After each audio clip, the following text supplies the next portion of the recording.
जो सभी शिव भक्त सावन के महीने में ये कथा सुन रहे हैं, बहुत बहुत साधुवाद।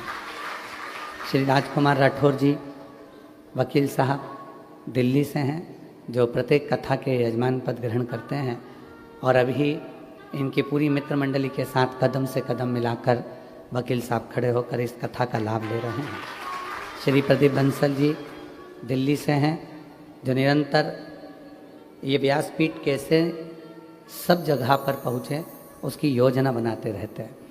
इस व्यासपीठ को कैसे कहाँ तक लेकर जाना है, किस जगह तक पहुँचाना है, उसकी योजना बनाते रहते हैं। एक बार उनके लिए भी साधुवाद है। शामेश्वर और एकांतेश्वर महादेव नोएडा से हैं, जो आस्था चैनल के माध्यम से ही टीवी पर ही यजमान पद ग्रहण कर कर ऑनलाइन अपने घर से कथा सुन रहे हैं। हम आपको बहुत साधुवाद देते हैं कि बाबा की कृपा से आप इस कथा के यजमान बने और जल्दी ही कुबेर भंडारी आपको ऑफलाइन कथा का भी यजमान बनाएंगे। चतुर्वेदी परिवार झांसी से है, जो निरंतर कथा के यजमान पद ग्रहण करते हैं और सभी परिवार का बहुत आत्मीय प्रेम शिव जी के प्रति बना हुआ है। पूरी कथा को अच्छे से सुचारू रूप से चला रहे हैं और पूरा मैनेजमेंट देख रहे हैं। बहुत बहुत साधुवाद। चंदन सोनी जी देवास से हैं, जो भाव के साथ में, आनंद के साथ में शिव जी के पार्थिव पूजन के साथ में जुड़ते हुए अपने घर में रहकर सपरिवार इस पवित्र कथा का यजमान पद ग्रहण करे हैं, उसके लिए साधुता है। श्रवण कुमार मिंटू भैया वाराणसी से हैं, जो पिछले बार भी बाबा की इसी नगरी में जो कथा हुई थी, बाबा जी जो आप आयोजित किए थे, उसमें यजमान पद ग्रहण करा था। और आज भी बाबा की कृपा से वाराणसी की इस पवित्र धरा से हमें लग रहा है कि आप स्वयं विश्वनाथ जी की ओर से यजमान पद ग्रहण करे हैं, उसके लिए साधुता है। उषा अग्रवाल जी वाराणसी से हैं, जो इस पवित्र कथा के यजमान पद को ग्रहण करा है, जिन्होंने एक पत्र भी लिखा है कि गुरुजी, हम इतना नहीं था, पर सतुआ बाबा जी ने जब कथा कराई गंगा जी के तट पर, तब गंगा मैया की साक्षी में बाबा से बोला था कथा में बैठकर कि हमको भी एक बार यजमान बनाना, और बाबा ने यहाँ यजमान बनाया, उसके लिए साधुता है। और तेरी कृपा बिना नहीं एक भी अणु लेते हैं श्वास, तेरी कृपा से तनो तनो। बखान क्या करूं मैं राखों के ढेर का, चपटी बबूत में खजाना कुबेर का। हे गंगाधार मुक्ति द्वार ओंकार तू, भोले ओंकार तू। आयो शक्ति हारी शंभु तार तार तू। जो काशी के रहने वाले हैं, आप सभी श्रोता भाई बहन, इन नवरत्नों से भी प्रबल आप हैं, जिनको सावन के महीने में बाबा की वाराणसी की इस पवित्र भूमि पर, ये पवित्र कुबेरेश्वर धाम से आई शिव महापुराण की कथा श्रवण करने का सौभाग्य मिला। और सभी आस्था चैनल के, फेसबुक, यूट्यूब के, सोशल मीडिया के श्रोता भाई बहन, जो पवित्र कथा का लाभ ले रहे हैं। बहुत छोटा सा जीवन है और इतने छोटे से जीवन में ना जाने कितनों से बैर भी हो जाता है, और इतने छोटे से जीवन में ना जाने कितनों से प्यार भी हो जाता है। इस छोटे से जीवन में गुस्सा भी आ जाता है, पछतावा भी होता है, शिकायत भी होती है और चिंता भी होती है। पर किन से शिकायत करें हम किसको अपना दुखड़ा रोएं? कोई कह रहा था कि भगवान की मूर्ति सनातन धर्म में पत्थर की होती है, और तुम पत्थर की मूर्ति के आगे जाकर रोते हो, तो क्या पत्थर की मूर्ति तुम्हारी बात सुनती है? हम उनसे कहना चाहते हैं भले मूर्ति पत्थर की है पर किसी के आगे जाके कहती तो नहीं है। मूर्ति भले पत्थर की है पर किसी के आगे जाकर कहती तो नहीं है। इंसान के आगे जाकर दुखड़ा रोएंगे, इंसान के आगे जाकर अपनी बात कहेंगे तो वो 4 जगह में कहेगा, पर भगवान के आगे जाकर दुखड़ा रोएंगे तो वो किसी से नहीं कहेगा, केवल सुनेगा, वो केवल सुने। और कितना सुनता है वो, कितना कितना श्रवण करता है वो।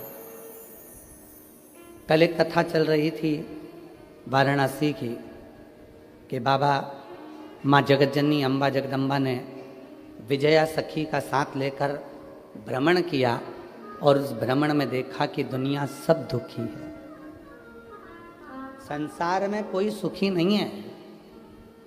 तुम्हें जितने संसार के संत महात्मा जोगी सन्यासी तपस्वी साधक उपासक, जितने सेठ सेठानी, जितने दुनिया के करोड़पति अरबपति, दुनिया के वैभवपति, जितना दुनिया का गरीब आदमी, दुनिया का मीडियम आदमी, दुनिया के बच्चे, दुनिया के बुढ़े, जितने भी तुम्हें नजर आ रहे हैं, संसार में कोई सुखी नहीं है, कोई। ये व्यर्थ की बात है कि हम सुखी हैं, ये व्यर्थ की बात है कि मैं सुखी हूं, व्यर्थ है। कोई सुखी नहीं।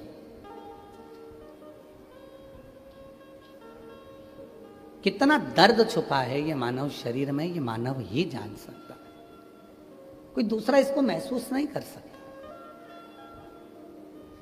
कोई इसको जान नहीं सकता। मेरी जीजियों, मेरे जीजाओं,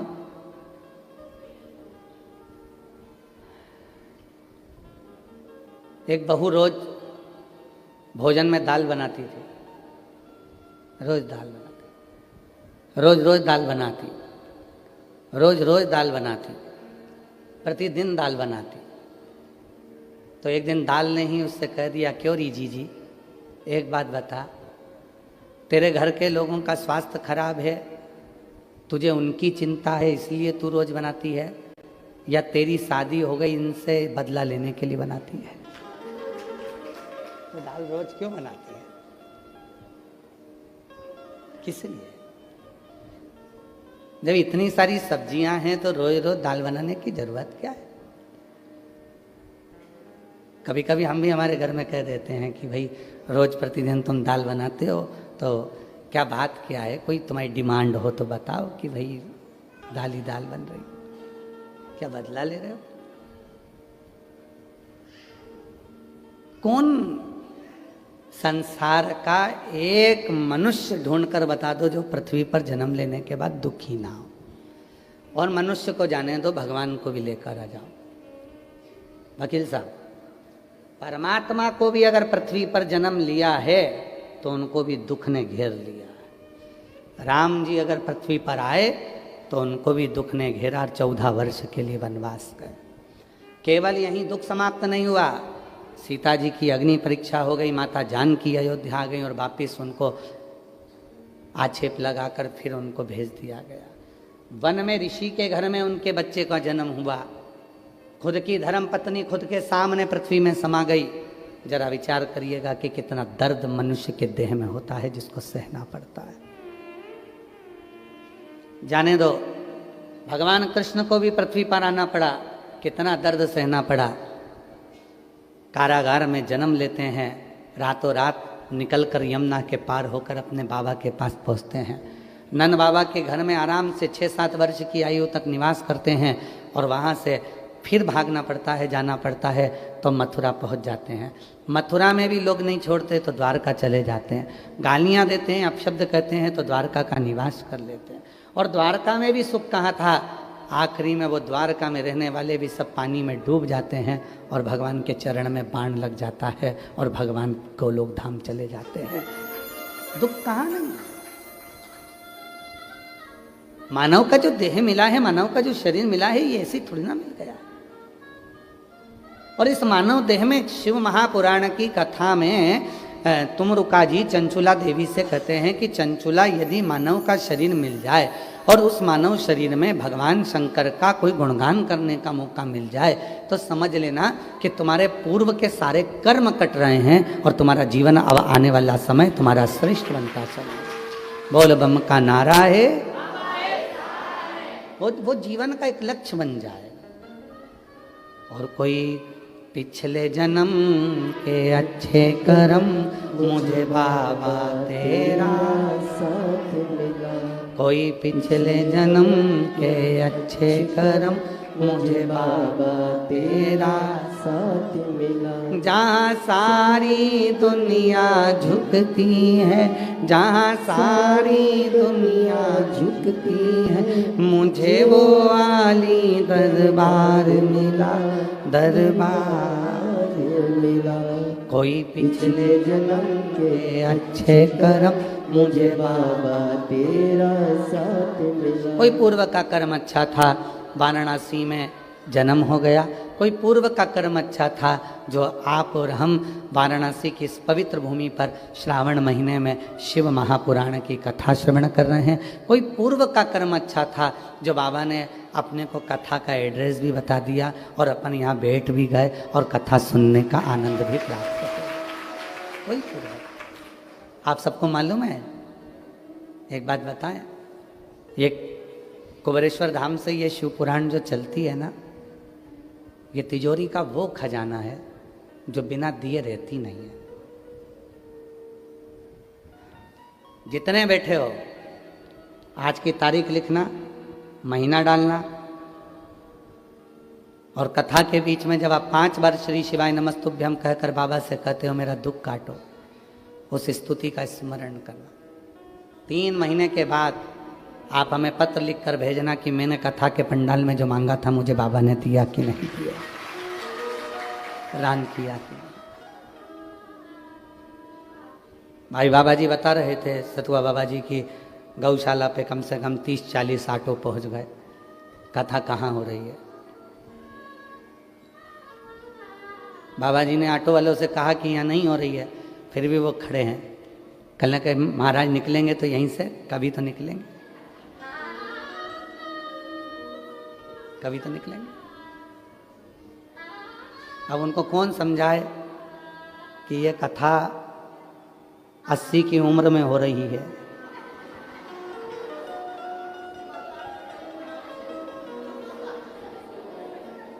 अब एक उम्र हो जाती है व्यक्ति की, बचपन, जवानी, अधेड़ी, बुढ़ापा, ये सब आता है और ये उम्र निकलती जाती है। तुम मुझे छुपा ना पाओगे, शिव कहते हैं।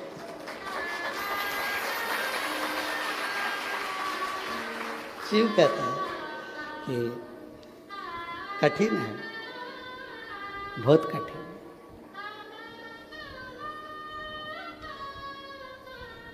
हमें कथा याद आ रही है, बहुत पुरानी है परंतु स्मरण में आ रही है। एक बहुत पुरानी कथा है, एक स्मरण में आ रही है।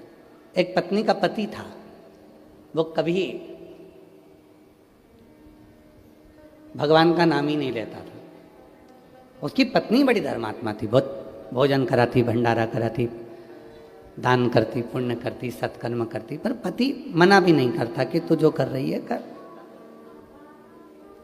वो करने में मना नहीं करता, पर वो नाम नहीं लेता, भगवान का नाम लेता है, लेता है।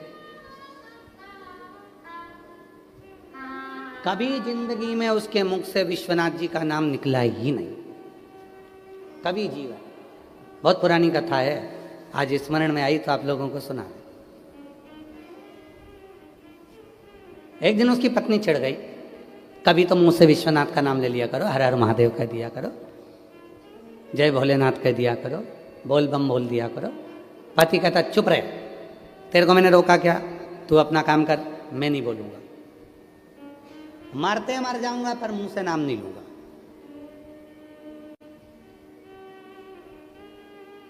नहीं लिया।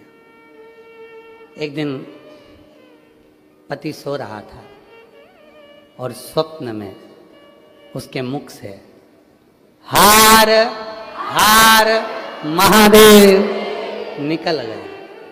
हर हर महादेव निकल गया, मुख से निकला। पत्नी ने सवेरे पूरे गांव को निमंत्रण दे दिया, पूरे गांव को निमंत्रण, संत साधु ब्राह्मण सब आए, भंडारा चालू हो गया। पति ने पूछा क्यों ये आज भंडारा इतना बड़ा किस लिए? कहा मैं रोज विश्वनाथ जी से कहती थी कि तुम्हारे मुख से एक बार भगवान का नाम निकल जाए, और आज रात्रि को स्वप्न में तुम्हारे मुख से हर हर महादेव निकल गया।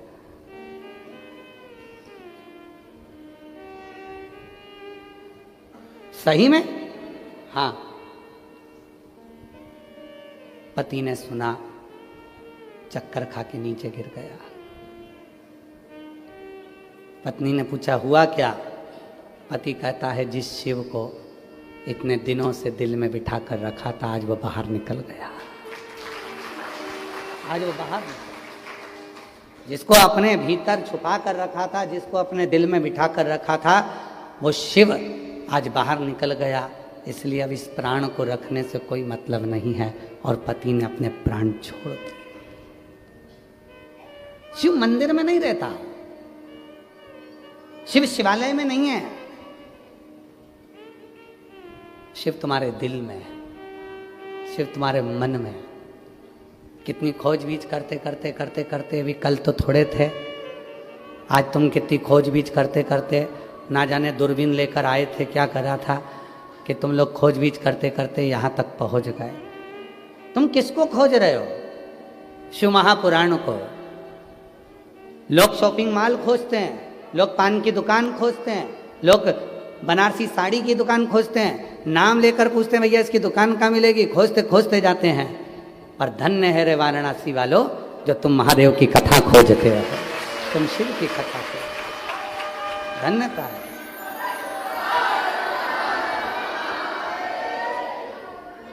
हमको लगता है तुम सतुआ बाबा की सब पार्टी वाले हो।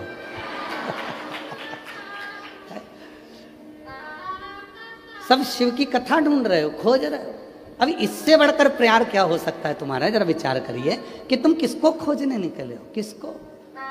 और कहीं तो मिलेगा भोला भंडारी, कहीं तो मिलेगा भोला भंडारी, कभी तो सुनेगा भोला भंडारी, कभी तो सुनेगा भोला भंडारी, कहीं तो मिलेगा भोला भंडारी, कहीं तो मिलेगा भोला भंडारी, कभी तो सुनेगा भोला भंडारी। शिव कथा कर रही है, भगवान शंकर की पवित्र कथा कर रही है। पार्वती मैया विजया जी के साथ में भ्रमण पर निकली हैं, सबको दुखी देख रही हैं, सब कष्ट में हैं, कोई सुखी नजर ही नहीं आ रहा।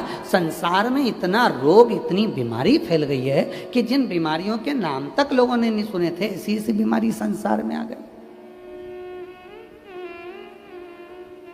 और उस बीमारी का कोई हल भी नहीं निकल रहा, कोई हल नहीं। बाबा जी एक कैंसर हॉस्पिटल में हम उनका बुलाना हुआ कि कैंसर के मरीजों से एक बार मिलना है। हम पहुँचे, देखा परिवार के लोग अटैचियों में पैसा लेकर खड़े थे और डॉक्टर के हाथ जोड़कर कह रहे थे कि इनको बचा लो। धन है पर समय नहीं है, धन है समय नहीं। हमने उस हॉस्पिटल के डीन को बोला कि भाई एक काम करो कि ये सब पैसा अपनी जगह काम करेगा, दवाई अपनी जगह काम करेगी, अब एक काम करो, इस हॉस्पिटल में चारों तरफ पंचाक्षर मंत्र नमः शिवाय या षडाक्षर मंत्र ओम नमः शिवाय या महामृत्युंजय मंत्र या श्री शिवाय नमस्तुभ्यम, इसके धीमी आवाज में चलने दो। मुझे विश्वास करता है मेरा दवा काम करेगी तो उसके साथ दुआ का होना जरूरी है, तो व्यक्ति ठीक होना पड़ेगा। दवा काम करेगी पर उसके साथ दुआ बहुत जरूरी है। 100 रुपए अगर कमाना तो उसमें से 1 रुपया अपने दोनों हाथों से धर्म में लगाना, तो वो 99 रुपए तुम अपने शरीर पर खर्च कर सकते हो, खर्च कर सकते हो। बाबा जी आप तो सीहोर आए हैं, चतुर्वेदी जी भी पहुँचे, बंसल जी भी पहुँचे, अम्बाला वाले भी पहुँचे, आप सब गए हो सीहोर।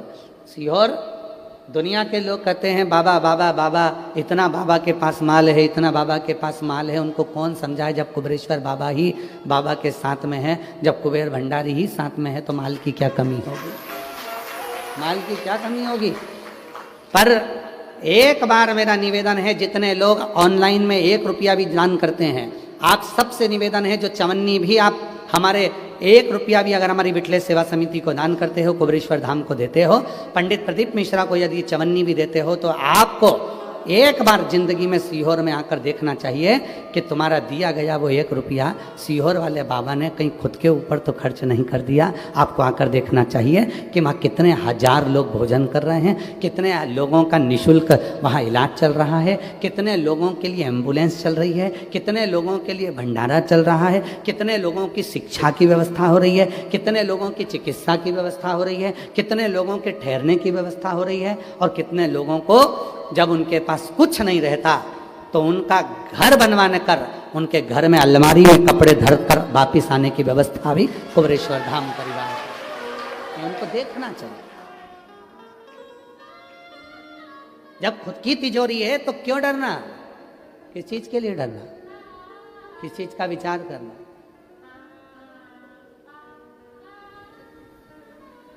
और आप सबसे निवेदन है, आपने अगर चवन्नी भी दी है ना तो आपको आना चाहिए, एक बार कुबेरेश्वर धाम जरूर आकर देखो, अपनी आंखों से देखोगे तो मालूम पड़ेगा तुमको कि वहां क्या है।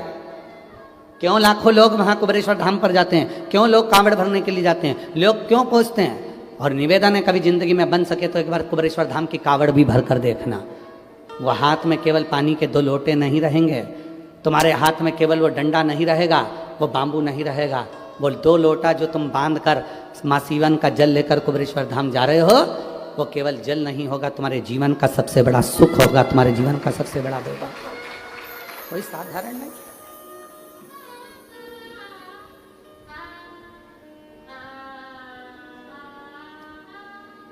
और तेरा ही दिया मैंने खाया पिया, तेरा शुक्रिया तेरा शुक्रिया मुझे भोले बाबा बहुत दे दिया, तेरा शुक्रिया तेरा शुक्रिया।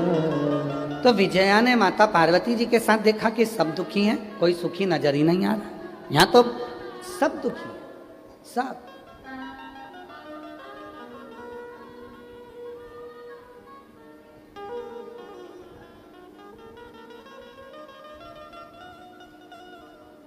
एक पति पत्नी अपने बच्चे को लेकर मिलने के लिए आए। तो यहीं की कथा है जहाँ पहले कथा करके गए उत्तर प्रदेश में। कहाँ? बलिया, बलिया में दया शंकर जी कथा कराए थे, तो वहीं पर बलिया में कथा में मिलने के लिए आ गए। वो दया शंकर जी मिलना, वो पति पत्नी के साथ एक बच्चा आया था। अब देखो दुख, दुख किसको कहते, बच्चा आया।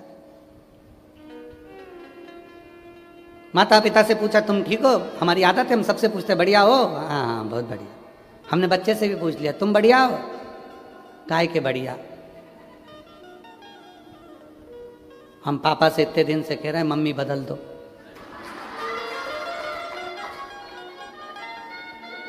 बाबा जी बच्चा कह रहा है हम पापा से इतने दिन से कह रहे हैं मम्मी बदल दो। हमने कहा मम्मी से क्या प्रॉब्लम है, खूब कूटती है।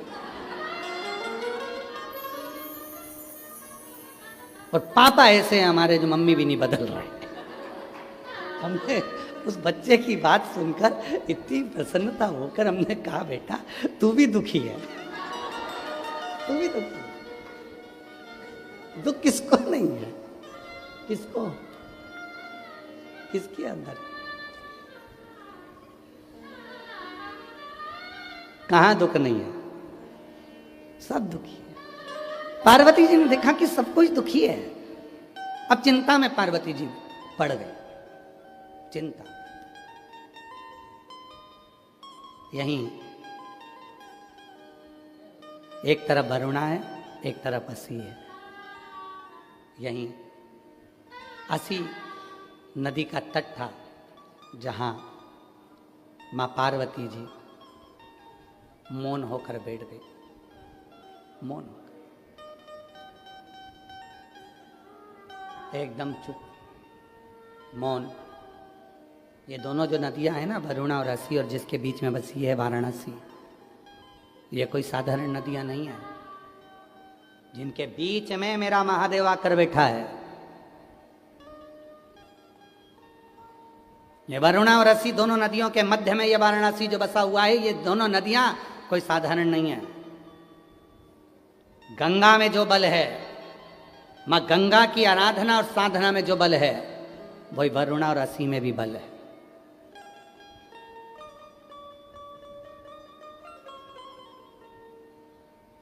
दोनों में बल। आप लोगों के स्मरण में होगा,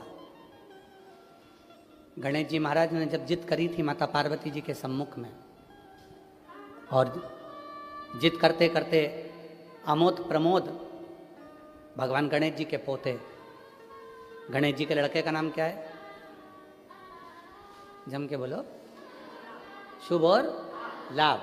और गणेश जी के पोतों का नाम क्या है? अमोद और प्रमोद। गणेश जी के पोते का नाम,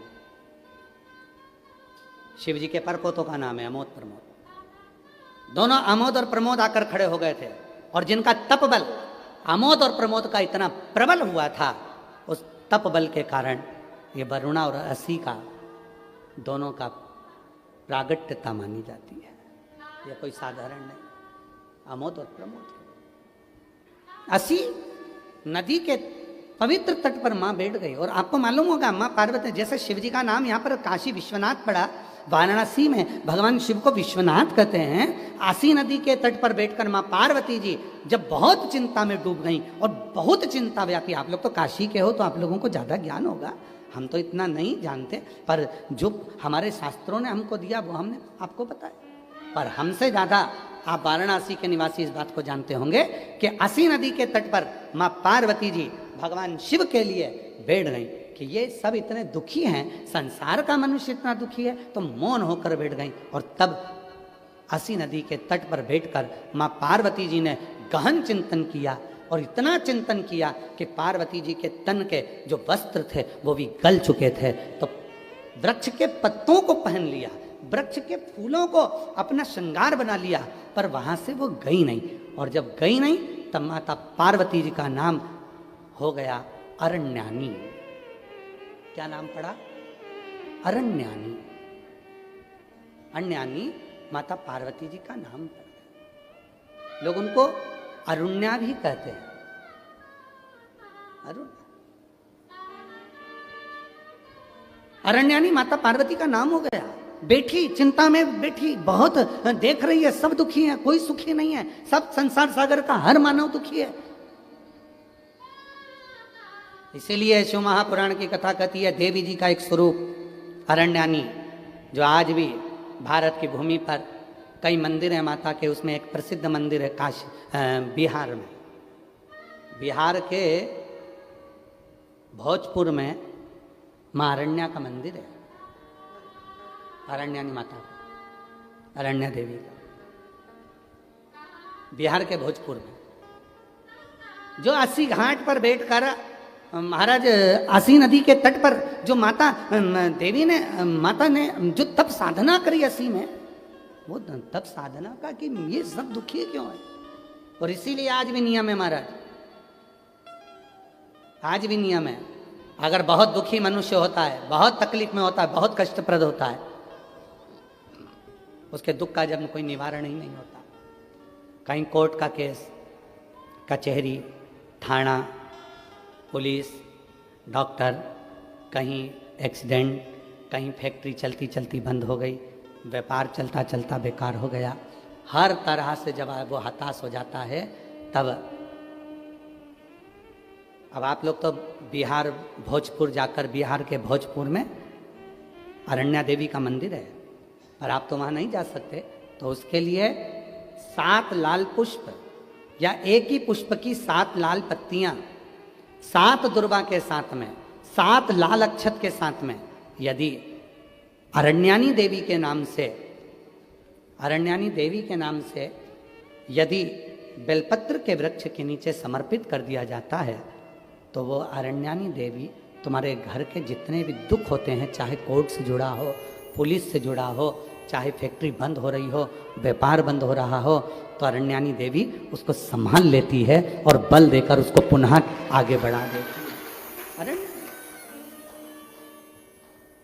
वरुणा और असी जिसके बीच में बसी है वाराणसी, ये असी साधारण नहीं है, ये वरुणा साधारण नहीं है। आप लोग तो सब वाराणसी के निवासी हो, तो आप लोगों को ज्यादा ज्ञान होगा कि इन नदियों के तट पर बैठकर कितनी साधना हुई होगी। क्यों भगवान वाराणसी में आकर बस गए, क्यों भगवान ये 2 नदियों के मध्य में आकर बस गए, ऐसा क्या हुआ? वरुणा और असी ने ऐसा कौन सा पुण्य फल पाया था जो ये गंगा मैया उनसे मिलने के लिए आ गई? ये गंगा का संगम हो गया।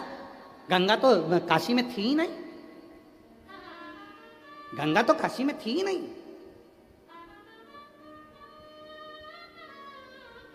कौन लेकर आया इनको? कौन? ये वरुणा और असी ने ऐसा कौन सा पुण्य कर दिया था जो गंगा को लेकर यहां आ गई? कौन सा आंतरी अनसुईया ने तप कर दिया था जो अनसुईया जी के कहने पर गंगा यहां पहुंच गई? कौन सा तप शनि महाराज ने कर लिया था जो गंगा जी यहां पहुंच गई? सप्त तप की, कल सप्त केशव की बात, पंच केशव की बात चल रही थी, आज सप्त तप की बात है। शनि महाराज का तप, आंतरी अनसुईया का तप, वरुणा का तप, असी का तप, भृगु का तप, कितने तप है यहां। और उस तप के बल पर कोई गंगा ऐसे ही नहीं आई है। गंगा का तो सीधा सीधा रूट था, गंगा सीधी जा रही थी, पर काशी के लिए मुड़ी फिर चली, काशी के लिए मुड़ी फिर चली। क्यों आई है? कभी विचार करना, वाराणसी में निवास करने वाले कभी विचार करें कि गंगा मैया को लेकर आने वाला, गंगा मैया को यहाँ स्थापित करने वाला, गंगा मैया किसके कहने पर क्यों आई, किस तप के बल पर, किस साधना के बल पर, किस भाव से यहाँ पहुंच गई? कभी विचार करिए। असी के तट पर कौन सी देवी है? जम के बोलो, अरण्यानी देवी। जम के बोलो, अरण्यानी देवी। और बहुत ध्यान देना महाराज, जिस नारी के गर्भाशय में अगर गट्ठान हो जाए, बच्चादानी में कोई प्रॉब्लम हो जाए और गर्भाशय में डॉक्टर बोले कि इसका बड़ा ऑपरेशन कराना पड़ेगा, या गर्भाशय में कोई तकलीफ ज़्यादा ही हो गई है, या किसी रूप में पुरुष या स्त्री या बच्चे या बड़ों के उधर नाभि से नीचे हर्निया से जुड़ी हुई कोई प्रॉब्लम हो गई है, तो भी अरण्यानी देवी का स्मरण करने से, यहाँ तक यदि गर्भाशय की प्रॉब्लम है या पुरुष या स्त्री में हर्निया से जुड़ी हुई भी कोई प्रॉब्लम है, तो थोड़ा ध्यान देंगे। 7 बेलपत्र इस तरह से लीजिए,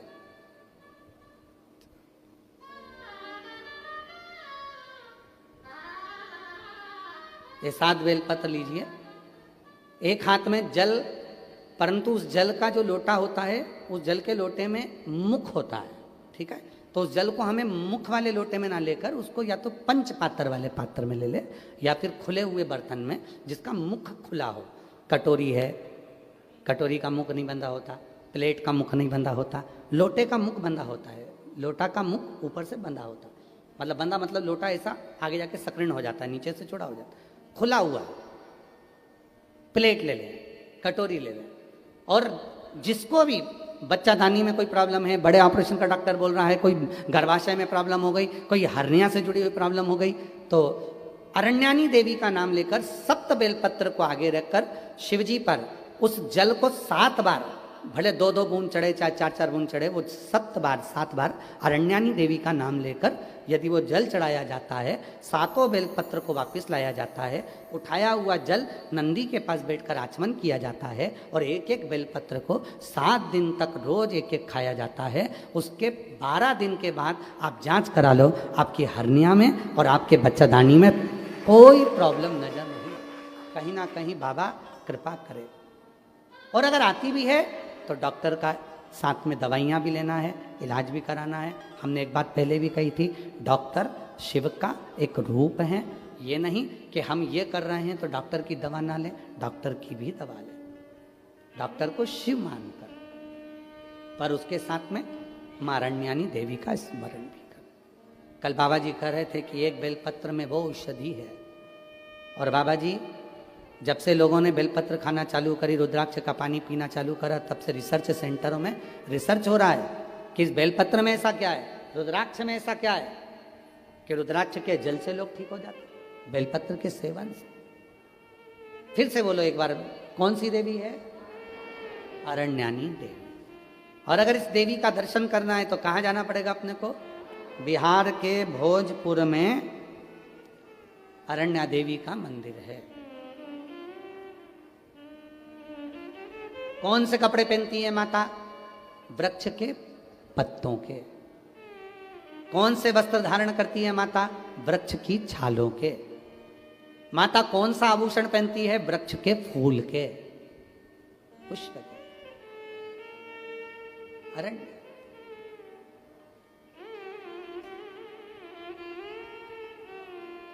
महाराज, हमारे सनातन धर्म में लोग, दुनिया के लोग भले हंसें, ताना कसें, पर हमारा सनातन धर्म इतना मजबूत है, उसकी पूजन पद्धति, उसके श्रृंगार एक ऊर्जा देते हैं।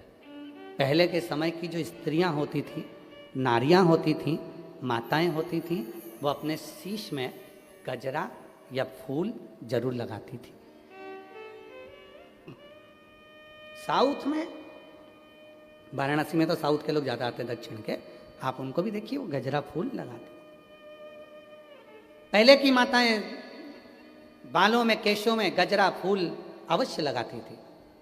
क्यों? 16 श्रृंगार में एक श्रृंगार है बेणी, गजरा। क्यों लगाया जाता है? कि नारी जब अपने केश में कोई पुष्प लगाती है, नारी जब अपने केश में कोई गजरा लगाती है, तो वह माँ अरण्यानी को अपने मस्तक पर विराजमान कर कर रखती है, और उस नारी के गर्भ से जुड़ी हुई कोई परेशानी उसको होती नहीं है, कोई परेशानी। पर अब धीरे धीरे धीरे धीरे लोगों ने गजरा लगाना बंद करा, फूल लगाना बाणों में बंद करा। अब तो प्लास्टिक का फूल लगा लेती हैं। तो वो गजरा और फूल जो बंद हुआ, उसके कारण बस आज के ज़माने में आप देखो, प्रत्येक माताओं को अगर सूचना मिलेगी तो कहा इसको गर्भाशय में प्रॉब्लम है, इसको गर्भ में गठान हो गई, इसको बच्चादानी में यह हो गया, इसको रजो धर्म से जुड़ी प्रॉब्लम हो गई। पहले ये नहीं होता था। अरण्यानी देवी का स्मरण ही हमारे को सुख प्रदान कर देता। और यहां तक कहेंगे महाराज, शिव महापुराण के कथा के अंतर्गत अगर कभी मौका मिले तो गीता प्रेस गोरखपुर की देवी भागवत लेकर आओ, और देवी भागवत में मां अरण्यानी का चरित्र पढ़ो। और देवी भागवत में मां अरण्यानी का चरित्र पढ़ोगे तो क्या मिलेगा आपको? मां अरण्यानी के चरित्र में पढ़ेगा आपको, जिस नारी के रजो धर्म में तकलीफ होती है, रजस्वला होते समय जिस बेटी को, जिस नारी को, जिस बच्ची को पेट में दर्द होता है, और कहीं ना कहीं रजो धर्म रुक जाता है या रजो धर्म लगातार चालू रहता है, तो मां अरण्यानी देवी का मात्र नाम लेकर 3 बार आचमन करने पर ही 1 घंटे के अंदर उसको आराम लगना प्रारंभ हो जाता है। ये अरण्यानी देवी, ये अरण्यानी देवी। ये कोई साधारण है क्या? हमारे धर्म शास्त्रों में, हमारे तीर्थों में, हमारे धर्म शास्त्रों में बहुत बहुत देवताओं, इसको पहचाना नहीं लोगों। और आप लोग तो सब वाराणसी के हो, आप लोगों को तो ये कथा बहुत याद होगी कि माँ अरण्यानी तुम्हारे ही वाराणसी की 80 नदी के तट पर माता ने तप किया था। इसी तट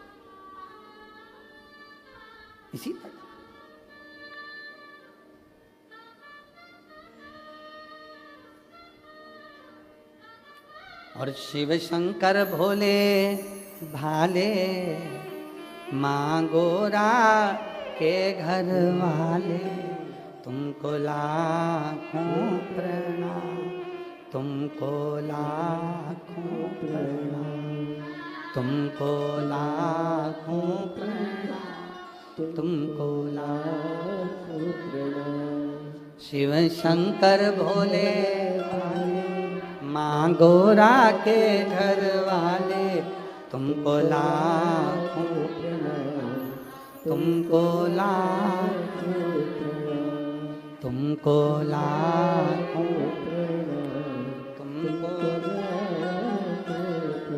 अरण्यानी देवी। एक बार वापिस बोलेंगे सभी, जितने आस्था चैनल पर सुन रहे हैं, जितने फेसबुक यूट्यूब पर सुन रहे हैं, जितने सोशल मीडिया पर सुन रहे हैं, और जितने काशी की इस पवित्र धरा पर इस भवन में बैठकर सुन रहे हैं, वो कौन सी देवी है जो व्यक्ति के उदर से जुड़े हुए उसके नारी के एक एक रोग को समाप्त कर देती है? उसका नाम है अरण्यानी देवी। अरे रोगों को समाप्त कर, रोग मिटा दे। अरे महाराज, आप बता सकते हो किसी को, भाई ये प्रॉब्लम है, आप अरण्यानी का नाम लो, 3 बार आचमन करो, आचमन करो। विजय ने कहा मां पार्वती जी से कि ये तो सब दुखी हैं, और पार्वती जी बैठ गई तब साधना में, उठती नहीं है, कपड़े गल गए। कितना तप करा होगा माता पार्वती जी ने, जरा विचार करिए कि वस्त्र तक गल गए। पत्ते का श्रृंगार किया, फूलों का श्रृंगार किया मां पार्वती, पत्र पुष्प का। तब मेरे बाबा भोलेनाथ कैलाश से आ गए। सबसे पहले अगर मेरे भोलेनाथ आए तो पार्वती के पास आए। उठो पार्वती, उठो, चलो कैलाश। नहीं, मैं इनको दुखी नहीं देख सकती। दुनिया के लोग मुझे माँ कहते हैं, और माँ का मतलब आपको मालूम है? माँ का मतलब मालूम है आपको?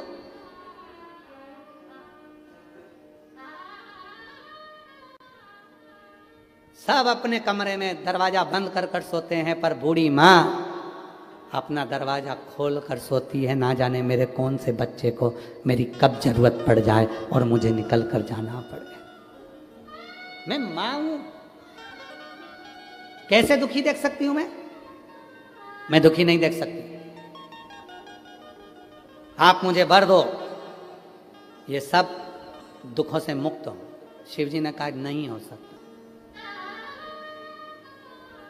क्यों कर्म भोगते हैं ये? बाबा भोलेनाथ जी ने कहा ये पूर्व का कर्म है जो मनुष्य को भोगना पड़ रहा है, ये आज का कर्म नहीं है, पूर्व का। तो पूर्व का कर्म क्यों भोगा जाए? शिव जी ने कहा देखो, हॉस्पिटल में अगर कोई एडमिट होता है, वहाँ उसको बॉटल चढ़ती है, गोली मिलती है, इंजेक्शन लगता है, सिस्टर नर्स ध्यान रखती है, पर जब उसकी छुट्टी होती है तो उसको एक थैली में बहुत सारी दवाइयाँ रख कर दी जाती है और कहा जाता है घर जाके खाना, ये सुबह, ये दोपहर, ये शाम को खाना। बोलो बोलो जी, बोलो, सही है कि गलत है? हॉस्पिटल से छुट्टी होती है तो दवाई देके भेजते कि नहीं भेजते? जम के तो बोलो, भेजते हैं ना? क्या कहकर भेजते हैं कि अब तुम डॉक्टर से कह दो, डॉक्टर साहब मेरी इतनी सारी दवाई खा ली, हॉस्पिटल में बॉटल चढ़ा ली, इंजेक्शन लग गया, आराम कर ली, अब घर के लिए मत दो। डॉक्टर कहेगा नहीं, मुझे तो ले जाना पड़े। बोलो बोलो, सही है कि गलत? दवाई देकर भेजा जाता। बस शिव जी ने कहा पार्वती, मनुष्य अपने कर्म का भोग भले भोग लेता है, फिर भी मनुष्य देह में उसको कर्म भोगने के लिए मृत्यु लोक में भेजा जाता है, जिससे वो अपने पूर्व के कर्म को थोड़ा थोड़ा भोगता रहता है और भगवान का भजन भी करता रहता है।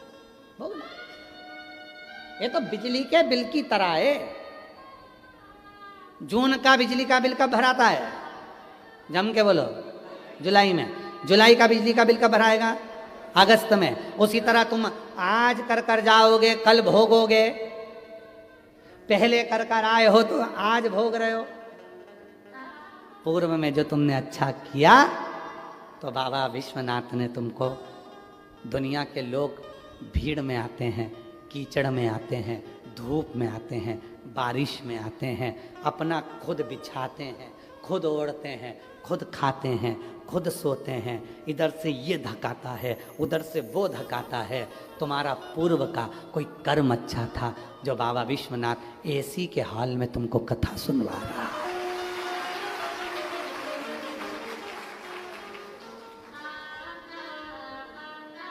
पक्का है सही है? ऐसी कहानी। मिंटू भैया यार, ना जाने कौन सा पुण्य करा होगा इन सब ने, सोचा भी नहीं होगा। और हम जजमानों का भी बोल रहे हैं, तुम नवरत्नों का भी तुमने भी नहीं सोचा होगा।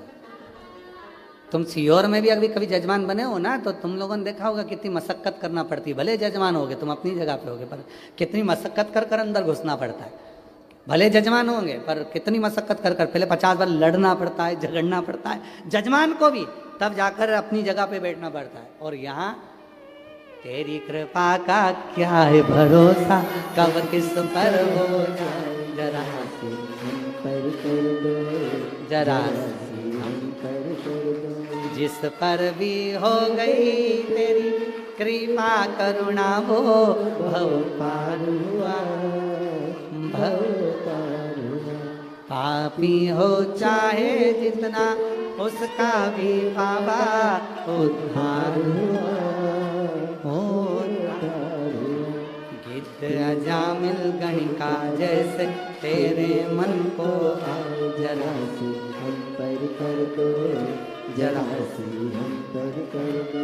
तेरी कृपा का क्या है भरोसा, कब किस पर हो जाए जरा से हम पर कर दो, जरा से हम पर कर तो कोई तो पुण्य तुम्हारा होगा, तुमने कहीं ना कहीं तो कोई ना कोई पुण्य अच्छा करा होगा, जो तुम लोग इतनी भीड़ में नहीं, आराम से, कोई दरी साथ लेकर नहीं आए, गादी बिछी है, एकदम वाइट चद्दर, एकदम वाइट, और इतनी इतनी कूल कूल महसूस कर रहे हो तुम लोग, सिर पे पल्लू ले लेके,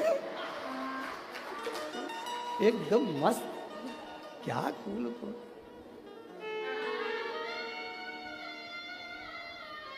और कई कई तो सोचने में लगे हैं सीहोर वाला ही है कि और किसी को पकड़ ला है तो भाई बाबा रे बाबा, शिव है। अच्छा, तुम लोगों को देख के थोड़ी जलन हमको भी होती है, ईमानदारी से बोल रहे हैं। तुम सब काशी वालों को देखता हूं ना, तो थोड़ी जलन बहुत होती है। और जलन इस बात की होती है कि तुमने कौन सा पुण्य करा होगा जो मेरे भोलेनाथ ने तुमको काशी का निवास दिया होगा।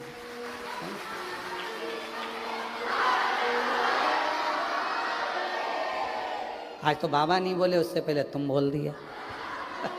पक्के शिष्य बाबा, पक्के है। कोई तो पुण्य तो इसको देख के जन्म, जिस भूमि पर आने के लिए देवता तरसते हो, देवता। याद है आपको कि जब देवासुर संग्राम हुआ, और उस देवासुर संग्राम में जब बुद्धि काम नहीं कर रही थी इंद्रदेव की, क्या करा जाए, क्या करा। देवासुर संग्राम में जब बुद्धि काम नहीं कर रही थी इंद्रदेव की, क्या करा जाए। ब्रह्मा जी के पास गए, कोई तरीका बताओ वृत्रासुर मर जाए। उसको मारने का एक ही तरीका है, एक बार तू काशी का भ्रमण कर कर आ जा। काशी तो काशी रही है, सतयुग में भी काशी थी, त्रेता में भी काशी थी, द्वापर में भी काशी थी, कलयुग में भी काशी है, और कलयुग चले जाएगा तो भी काशी रहेगी। काशी कभी नष्ट नहीं होती है। सतयुग में काशी त्रिशूल पर थी, काशी की आकृति त्रिशूल जैसी थी, इसलिए कहा जाता है काशी को त्रिशूल पर बसी है। त्रेता में काशी सुदर्शन चक्र पर थी, इसलिए काशी का स्वरूप चक्र जैसा हो गया था। द्वापर में काशी रथ जैसी थी, इसलिए काशी को रथी भी कहा जाता है, रथ पर, रथ जैसी आकृति। और कलयुग में काशी शंख जैसी है, और वो शंख साधारण नहीं है, जो भगवान नारायण के हाथ में है, ऐसी मेरी काशी है। सतयुग में त्रिशूल जैसी काशी थी, इसलिए कहा जाता था कि त्रिशूल पर काशी बसी हुई है। फिर त्रेता आया जिसमें काशी सुदर्शन चक्र पर है, चक्र जैसी हो गई। फिर काशी रथ जैसी द्वापर में हुई, रथ की आकृति की। फिर वही काशी शंख के स्वरूप में कलयुग में हो गई। और ये काशी कभी नष्ट नहीं होती है। जब देवासुर संग्राम हुआ, वत्रासुर को मारने की बारी आई, इंद्र परास्त हो गए, परेशान हो गए, ब्रह्मा जी के पास गए, कहाँ जाऊं? तब ब्रह्मदेव ने कहा चले जाओ काशी में। काशी में जाऊंगा तो वहां से क्या प्राप्त कर लाऊंगा? तो क्या काशी की भूमि एक ऐसी भूमि है जहां पहुंचने के बाद वहां की रज जब शरीर में लगती है तो व्यक्ति विद्वान हो जाता है, और विद्वत्ता धारण कर कर वो उसे क्या करना है उसे मंजिल मिल जाती है। और क्या हुआ? इंद्र काशी में आए, इंद्र काशी में आए। आ जाने दे बाबा, आ जाने। इंद्र काशी में आए, और इंद्र काशी में जब आए तो काशी की रज को इंद्र ने अपने मस्तक से लगा दिया, काशी की रज को। क्या हुआ फिर? काशी की रज को जैसे ही मस्तक से लगाया, मस्तक से लगाते सही इंद्र को मालूम पड़ गया कि मुझे दधीचि ऋषि के यहाँ जाना है, उनकी अस्थियां मांगना है, उस अस्थियों से युद्ध लड़ना है, तो ये वत्रासुर मर जाएगा। यहाँ आने के बाद, काशी की भूमि पर आने के बाद इंद्र को मालूम पड़ा कि इस भूमि में क्या है। यहाँ विद्वत्ता है, यहाँ ज्ञान है, यहाँ वो आनंद है कि एक साधारण से साधारण व्यक्ति भी आता है तो विद्वान होता चले जाता है। ये पत्र है, एक पत्र लिखा है, देखो, आशुतोष अग्रवाल।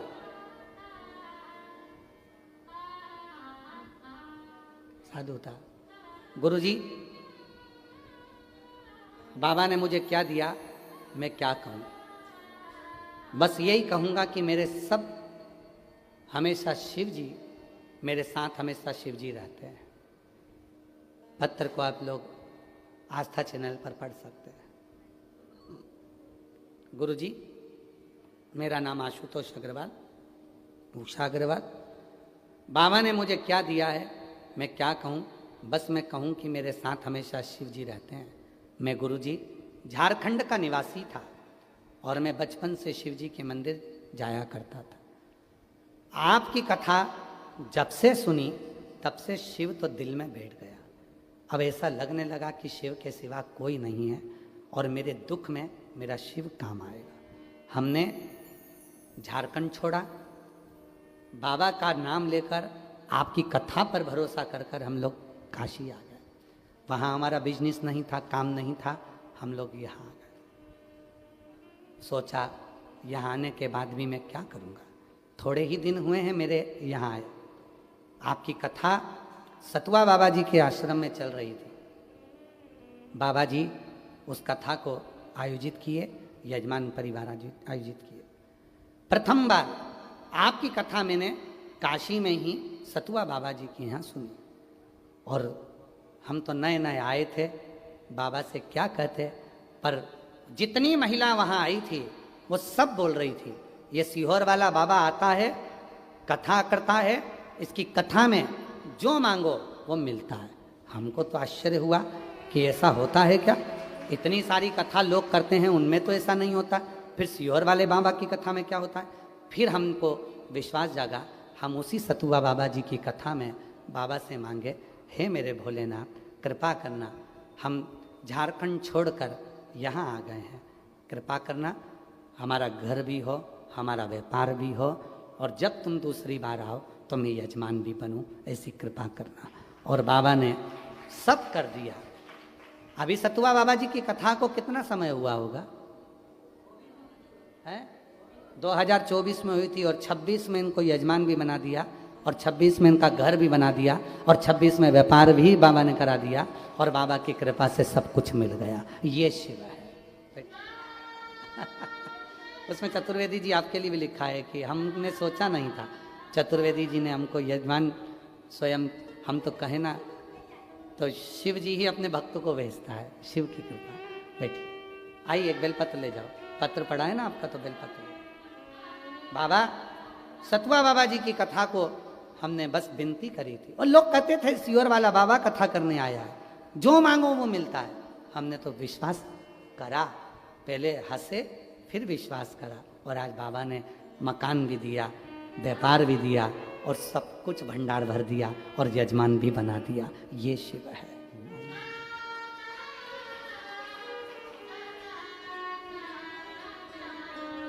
जो दिल से मांगोगे वो दिल से दे देगा, जो दिल से मांगोगे। बता रहे हैं बाबा जी की कथा सुनने के बाद में पहले यहाँ आते ही बाबा ने ऐसी कृपा करी कि विवाह भी हुआ, मकान भी हुआ, व्यापार भी हुआ और बाबा की कृपा से यजमान भी बन गए। मेरा भोला भंडारी है, मेरा भोला भंडारी है, खाली झोली भर देगा। मेरा भोला भंडारी है, खाली झोली भर देगा। जो दिल से मांगोगे वो दिल से। देखो कृपा देखिए कितनी है। बता रहे हैं कि कथा सुनने के बाद झारखंड से आए थे तो कुछ नहीं था। 2024 की कथा से लेकर 2026 की कथा तक सब दिए। यहाँ तक बाबा जी बता रहे हैं कि सीहोर कुबरेश्वर धाम पर भक्तों के रहने के लिए कमरा भी बना दिया। शिव की, शिव की। जो दिल से मांगोगे वो दिल से दे देगा, जो दिल से मांगोगे वो दिल से दे देगा। मेरा भोला भंडारी है, मेरा भोला भंडारी है, खाली झोली भर देगा। मेरा भोला भंडारी है, खाली झोली भर देगा। मस्तक पे चंदा है उजियारा कर देगा। मस्तक पे चंदा है उजियारा कर देगा। मेरा भोला भंडारी है, मेरा भोला भंडारी है, खाली झोली भर देगा। मेरा भोला भंडारी है, खाली झोली भर देगा। जिस भाव से आता है, जिस भावना से आता है, विश्वास, भरोसा,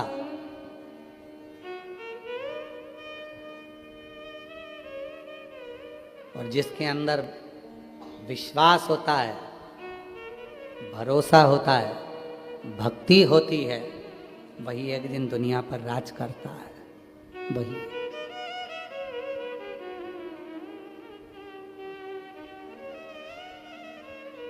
विश्वास, भरोसा, भक्ति दृढ़ता देती है। आप अपने भीतर विश्वास तो करो। मानो तो मैं गंगा माँ हूं। बोलो बोलो जम के बोलो, जन ना मानो तो बहता मान। आप मानो तो गंगा माँ, नहीं तो कई लोग ऐसे हैं विश्वनाथ की धरा पर रहते हैं, विश्वनाथ जी की भूमि पर रहते हैं, कभी गंगा नहाने नहीं जाते हैं और पूरी दुनिया गंगा नहाने आती है। कई लोग विश्वनाथ जी की भूमि पर रहते हैं, विश्वनाथ जी की धरा पर रहते हैं और विश्वनाथ जी का दर्शन करने नहीं जाते, पूरी दुनिया दर्शन करने आती है।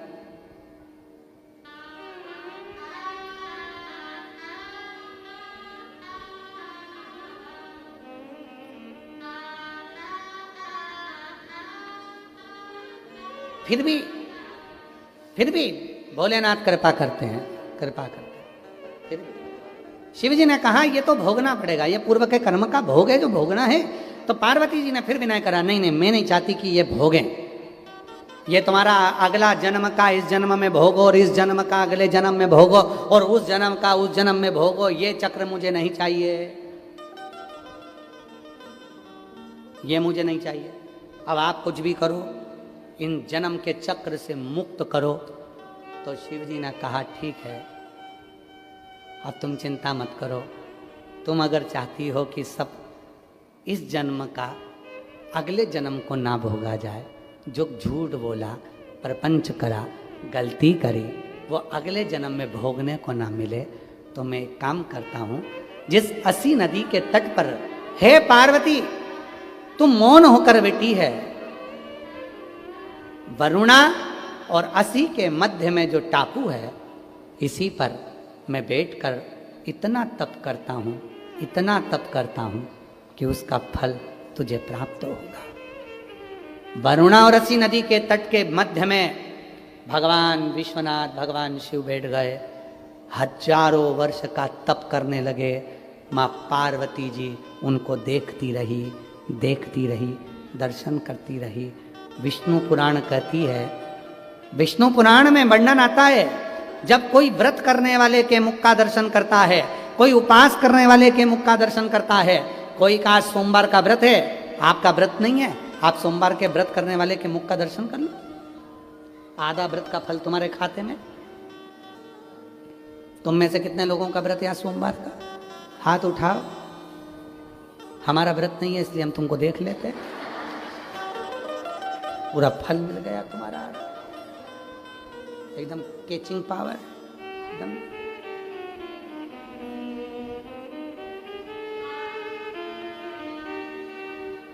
और देख लो आस्था चैनल वाले जितने भी बैठे हैं, जितने सोशल मीडिया पर कथा सुन रहे हो, आस्था वाले तुम सबको इनका मुख का दर्शन करा रहे हैं। अच्छे से कर लो जिनका व्रत नहीं है। और जो सोमवार के व्रत करने वाला है उसके मुख का दर्शन करो, पशुपति व्रत करने वाले के मुख का दर्शन करो, 16 सोमवार के मुख का दर्शन करने, व्रत करने वाले के मुख का दर्शन करो, चतुर्थी करने वाले के मुख का दर्शन करो, यज्ञ करने वाले का मुख का दर्शन करो, श्री शिवाय नमस्तुभ्यम बोलने वाले के मुख का दर्शन करो, विश्वनाथ जी का दर्शन करके कोई आ रहा हो उसके मुख का दर्शन करो। बस जितना फल उसे मिला है उसका 50% तुम्हारे खाते में चला गया।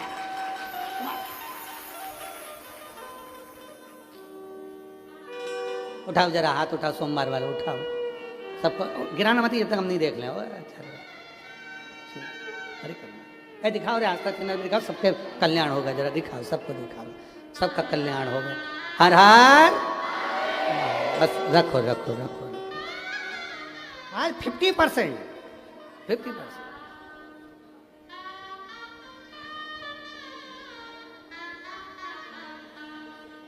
चतुर्वेदी तुम्हारा 3 बार देख लिया हमने, 50%। बैठ गई मां जगत जननी जगदम्बा। शिवजी तप कर रहे हैं वरुणा और असी नदी के बीच में। और जो शंकर जी ने हजारों वर्ष का तप कैलाश से आकर यहां करा, पार्वती जी उनको देखने में लगी थी, निहार रही, देख रही। कहते हैं काशी खंड स्कंद पुराण वर्णन करता है, माँ पार्वती जी के नयन की पलक भी एक क्षण के लिए